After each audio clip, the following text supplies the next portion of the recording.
Well, hello everybody. It's a beautiful day, though it's a cold day. Yes, producer, it's a cold day, especially working in that parish office over there. They got it cranked down to about 72 degrees. It's not. It's set at 76 and it's a little warm in there. Not downstairs. You know, I'm here with Mike and Julie Moran, who are here to talk to us about the parish cakewalk, right? Yeah? That's one of the subjects we'll cover, yeah. Okay, you got to talk into that microphone if you're going to be heard, so. Well, that's We're a not good as thing. is it this way. No, not yet. Yeah, oh, okay. But thanks for inviting us. My pleasure, but I over there they have, anyway, I've determined that 72 degrees is an inhuman temperature. Homo sapiens cannot survive in that. Upstairs isn't 72. It's 76. I looked this morning. 76 is probably too cold also, but anyway, Mike and Julie are here actually to talk to us about the refugee project. So I'll stop my mindless banter and let you guys.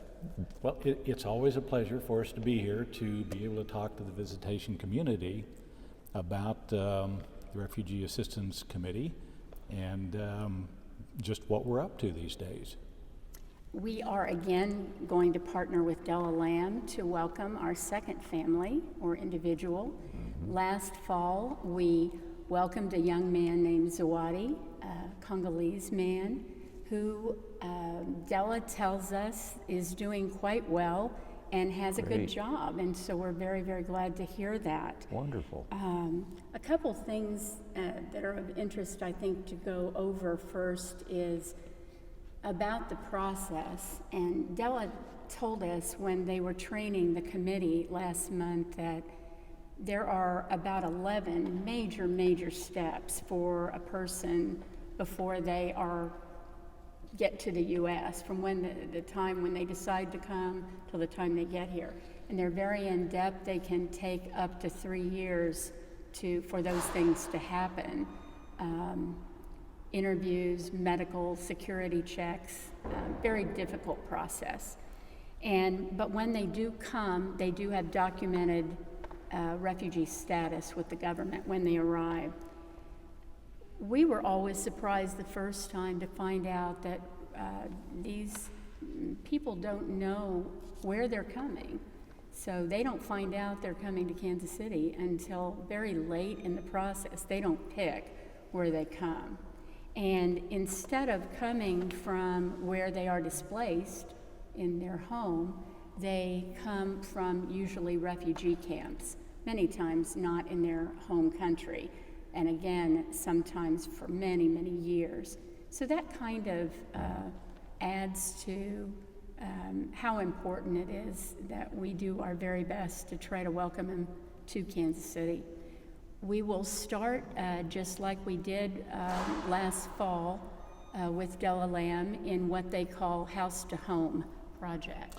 Yeah, we begin with the house to home, and basically that involves furnishing an apartment, making it from just an empty apartment to a place that they're going to call home.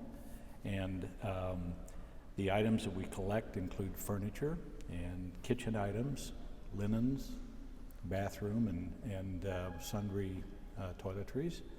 And it even includes a bicycle that they would use for their first mode of transportation.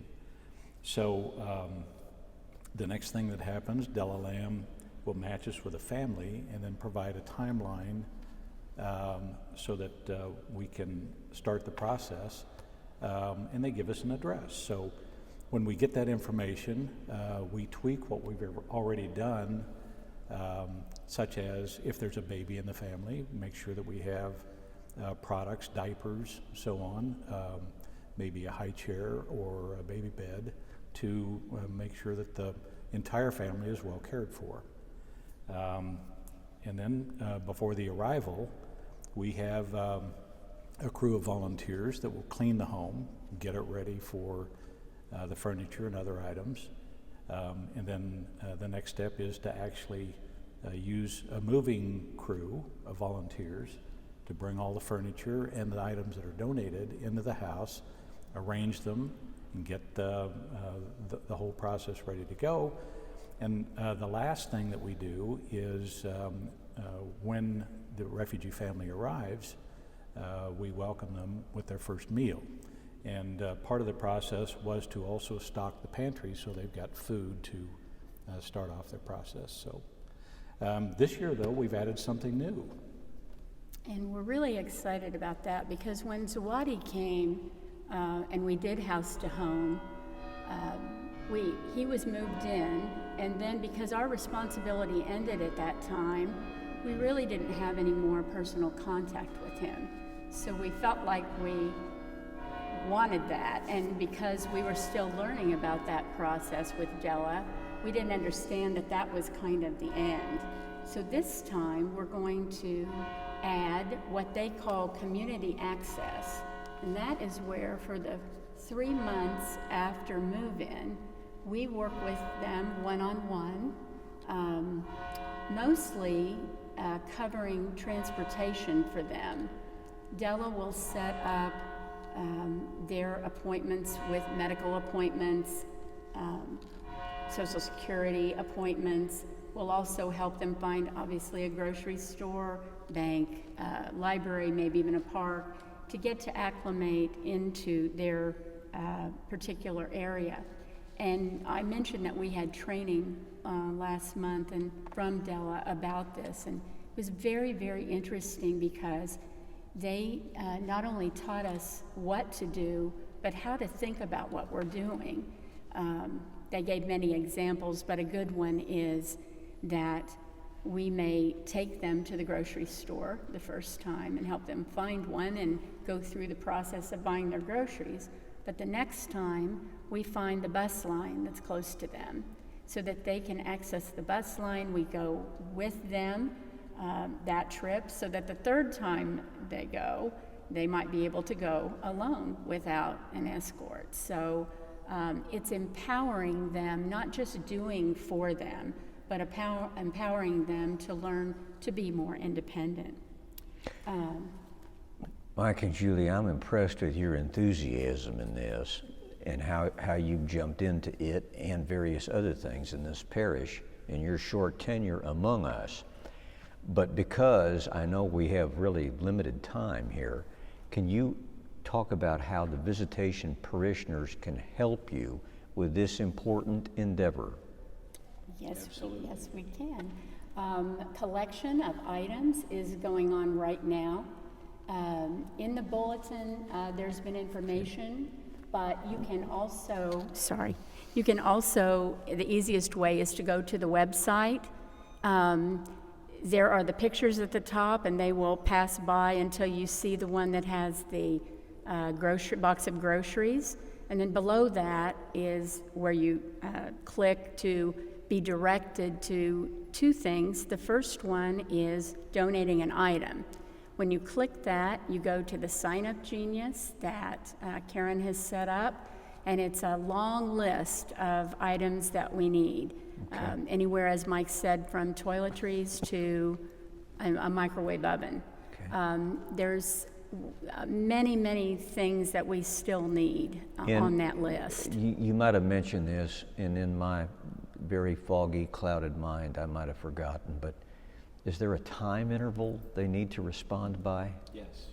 We are hoping that June 7th, we can have everything by June 7th. So coming right up. It is. We have told Della that anytime after the 15th of June, we will be ready.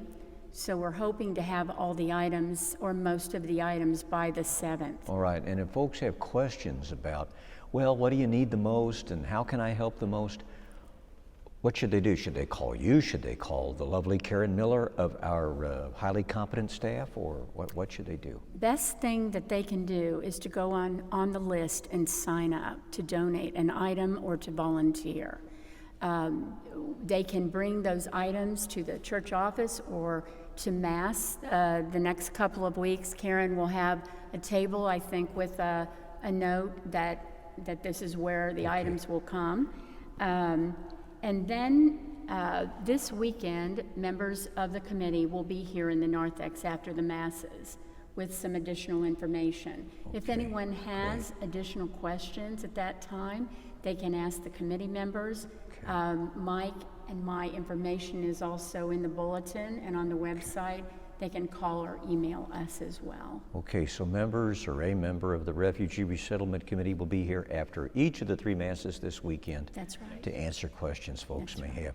I hope that that'll be in our announcements so something can be said about it. Okay, is there anything else you want to say? Because I know we're running out of time here. Just one more quick question, and the other place you can click is to volunteer. So there are lists where you can volunteer to clean and organize the home, be part of the moving team, provide food, and then help with this transportation part that we're going to add for the next 3 months during the summer. So thank you to everyone who has already given. Please pray for everyone involved, not only these beautiful refugees that are coming over, that they have a safe trip, but the people at Della, and certainly for our community, that we do the very best we can to get ready for them. Thanks, Mike and Julie. Thanks Thank again you. for inviting us. Well, that's my honor. Now, if you don't mind sitting there, I'll quickly buzz through these things. Tomorrow is the last day of school for this academic year, and we wish our students, parents, faculty, and staff a safe and enjoyable summer break. That last mass is at what, 8:15 a.m., and then I think they dismiss at noon. Parish office is going to be closed on Monday, May 29th on account of Memorial Day. Parish office will begin summer hours next week, closing at 1 p.m. on Fridays. The rest of the days, it'll be the usual time. Episode 5 of the Big Time Viz On main podcast is now streamlining right now, this very minute at www.visitationmainkc.com. Host Lorraine Gordon speaks with me, Father Pat Rush, and Father Jim Kamey. Is it Kamey? He's the pastor at St. Francis Xavier anyway. And our Faith Formation Chair, Christy Larson, about Pope Francis and the 10th anniversary of his papacy. It was a good time doing that. I think you'll enjoy that if you tune into it. Our next Habitat for Humanity Build Day is Saturday, June 17th from 8:30 a.m. until 3:30 p.m. Call or email Karen Miller in the parish office to reserve a spot. I'm looking at her right now. She's nodding her head up and down. She'll be happy to talk to you. If you did not receive one of the Mary prayer cards, there it is, right there, from our Respect Live committee, they will be available at masses again this weekend while supplies last. They're extremely popular, going out to people all over the country, all over the world, and so you're going to want to get one right away. Congratulations to 5th grader Adele Salih, who won this year's 4th annual Respect Life Art Contest. Her depiction of the Blessed Mother is on the front of this here prayer card, and I must say, it is very artful. Very artful. Pretty darn good. Yeah. All right. Finally, next Wednesday, May 31st, is our parish feast day. Can you believe it? And so that's always a lovely occasion, and you can join us for that. We start with a rosary in here at 6 p.m., followed by the Most Holy Sacrifice of the Mass at 6:30 p.m., and then there'll be a reception afterwards. Oh, I'm sorry. The feasibility study survey has been extended. I'll be darned. If you haven't already completed it, please do so by May 31st. Have we not had a very good turn? We've had good, but we want better. I see. All right. It really would help us out a lot if you do that thing. And if you write very much about it and comment in a way that's especially useful to us, it might take you 15 minutes or so. But it's time well spent, and it's of great service to the parish. They access that through what? The parish website? The parish website? Okay. All right, I know we're coming close to running out of time, so I'm going to just shut up and say to everybody, bye for now, goodbye, God bless.